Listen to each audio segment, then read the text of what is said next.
Тупа Сауда района Масы. Остановка торговый центр Тупа Кирисарнама. Алим Сауда. Следующая остановка торговый центр Алим.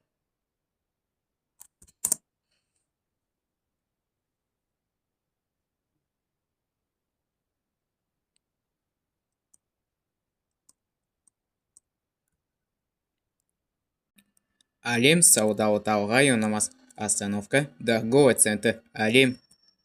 Құрметті жолаушылар, міндетті жол асынтөлі және жеңілдікті және мектеп карталарын валидациялау автобусы жағдай қоғамдық көлікте жайлық ыңғайлы жақсартуға мүмкіндік береді.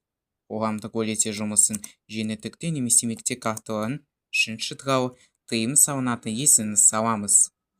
Уважаемые пассажиры, обязательная оплата за проезд и валидация льготных и школьных карт дает возможность улучшить состояние автобуса, комфорт, удобство при использовании общественного транспорта.